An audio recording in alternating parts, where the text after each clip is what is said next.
Reuters found the Trump organization's income from the first half of this year shot from $51 million to $864 million. About $800 million of that is from crypto.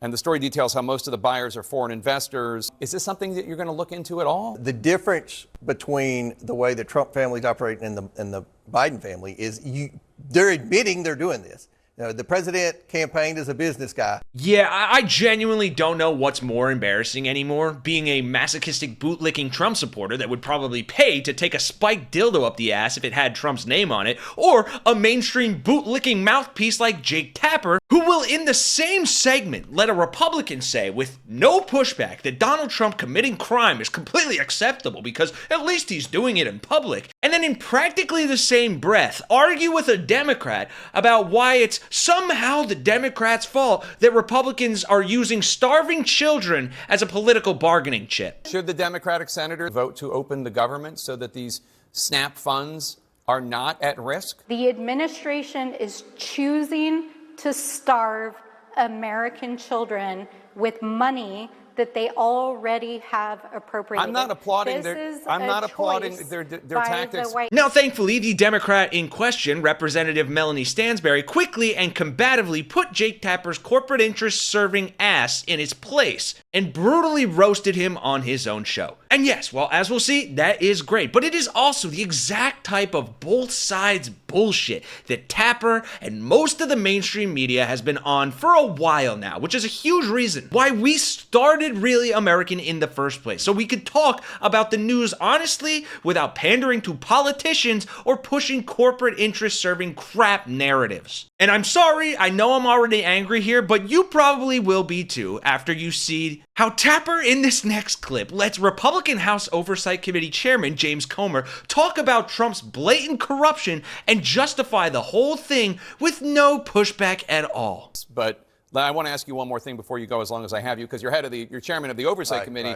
Right. There's a Reuters report today on the Trump family's crypto ventures. Based on the family's own financial disclosures, Reuters found the Trump organization's income from the first half of this year shot from $51 million to $864 million. About $800 million of that is from crypto. And the story details how most of the buyers are foreign investors and how all this money is going to belong to Trump when he leaves office. Is this something that you're going to look into at all? Well, it's something that we are, like you, reading about this. We're trying to digest it. The difference between the way the Trump family's operating and the Biden family is they're admitting they're doing this. The president campaigned as a business guy. I'm not defending the policy. I think there needs to be ethics reform. As long as you disclose your income and disclose the sources, I think that's acceptable. If you lie about the income, you say, I never received money from China, and then we subpoena your bank records and there's $5 million from China, I think that's a problem. So, I think it's a legitimate question. A lot of people are concerned, especially since the crypto industry isn't regulated. But if my position now is as long as the president's disclosing this, and they're filling out disclosures and they're answering questions. He answers questions about it. If you ask him about his crypto, he'll say, yes, they've got the best crypto country in the world. Now, but from an ethics standpoint and from an oversight standpoint, the president is disclosing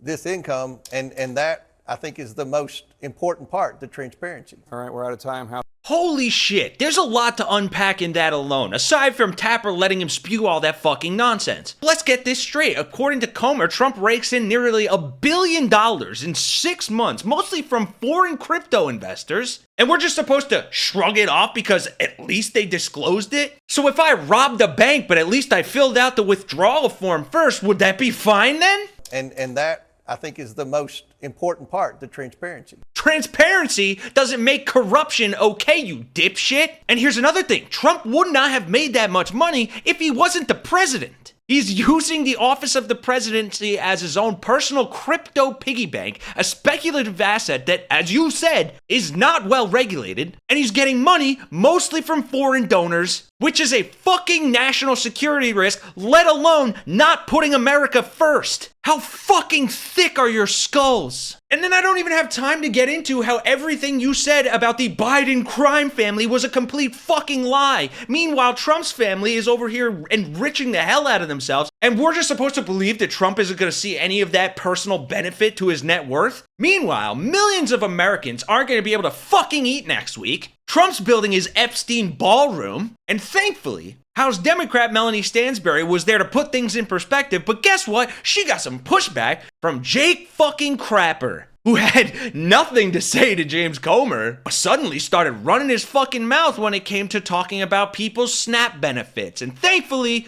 Representative Stansbury shut Jake Tapper's ass up. To feed the American people. He is not trying to deal with the healthcare crisis.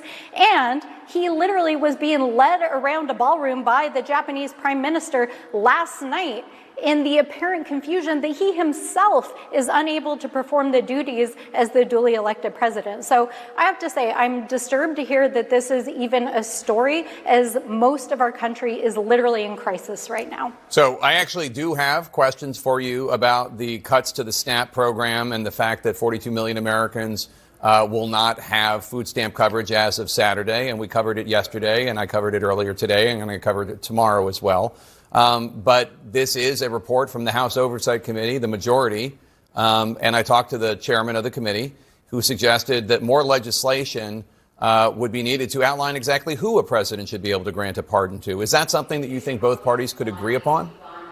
Well, I think, first of all, the House needs to come back in session. Mike Johnson has now canceled the House of Representatives for 39 straight days. We are on day 28 of a House shutdown. They are literally not here. The president is overseas, as I just said, and they are about to cut off food assistance to millions of Americans. And so I think it's bizarre that Chairman Comer is going on TV talking about an investigation into a former president who's not even a sitting president over a non-issue, while literally Americans are about to starve. So the reason that SNAP is running out of funding, I understand there's a disagreement about the contingency plan.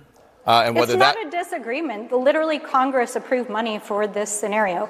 The White House is choosing to let Americans go Well, without the Agriculture food assistance. Department argues that the contingency funds, $6 billion, is there for natural disaster. I know that that's disputed.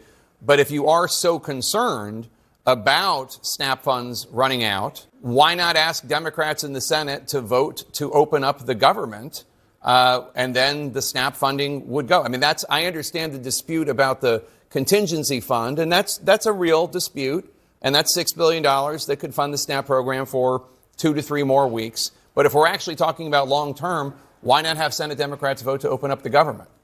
Well, so first of all, I filed legislation in the House of Representatives today. Even though Mike Johnson has shut down the House, there are pro forma sessions happening on the House floor. And today, I filed the snapback legislation that would force the administration to release those funds, to not cut off EBT cards to millions of Americans, and that would reimburse states and tribes. So I'm doing my part here in the House, but I cannot vote for a bill until it comes to the House, and Mike Johnson has shut down the House, and the president is nowhere to be found. Now, I'm a former OMB official, and I can tell you that OMB is breaking the law right now. Congress has appropriated the dollars, and state attorney generals have filed suit today in federal court to compel the administration to release those funds because they are breaking the law. And we know that they know that they're breaking the law because just a couple of weeks ago, they moved funds into WIC to save WIC. But they think that they can use the hunger of children to try to leverage Democrats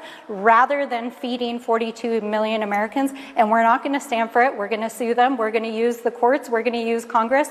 And we're going to do everything we can at the community level to make sure that Americans can put food on the table this weekend. Should the and we're not going to stand for it. Should the Democratic senators from New Mexico, your home state, vote to open the government so that these SNAP funds are not at risk? Let me be clear.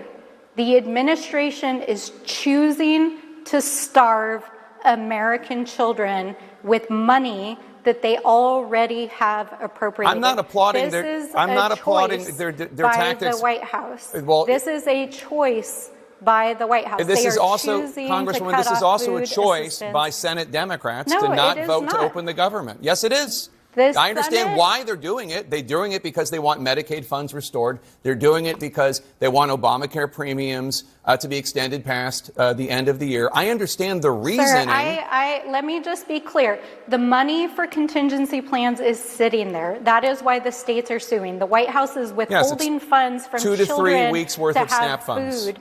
Yeah. Yeah, well, it may not be a big deal to you, but let me It is tell a big you deal that to me. for the grandparents, for grandparents a big deal that to me. literally are feeding their children, My point to is that not it's a have short-term money solution. in those accounts. It's it a doesn't short-term- matter. At the end of the day, people need to be able to feed their families, and Saturday is when those funds If you run feel out, so and strongly, we are fighting Congresswoman- to grandparents.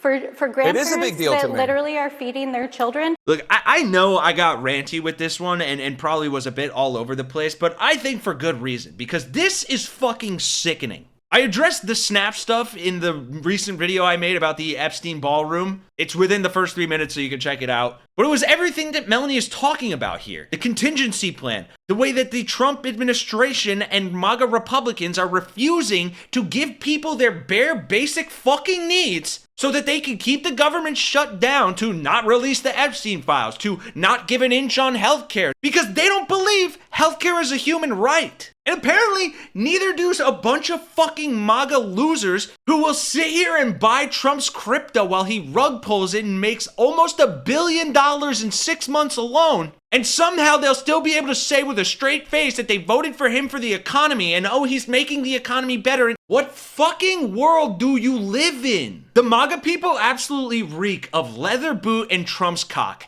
And I guess fortunately for them, when the SNAP benefits go away next week, at least they won't starve, because those two things are all they eat anyway. Absolutely insane. It is insane. I feel like I'm dealing with fucking stupid children. Obviously not you, not the people watching these videos, but it infuriates me that I get this upset and I say these things, and they're very true, albeit hyperbolic and funny, or attempting to be funny, but these people are too closeted into their own fucking pigeonhole of right-wing whatever, and then they have people like Jake Tapper on CNN just like acting like their points are even valid, or that they should even get airtime to solidify the stupidest views, the stupidest opinions, the most hateful opinions, and ones that actively make their lives worse every single fucking day. I genuinely don't know what to do to make these people wake up. I mean, I guess the only thing we can do is to try to comment and like and share the video so more people see it, but I don't think they have the intelligence or emotional capacity to even listen to the things I'm trying to say out of a genuine, like, goodness of my heart, even though I'm making fun of them.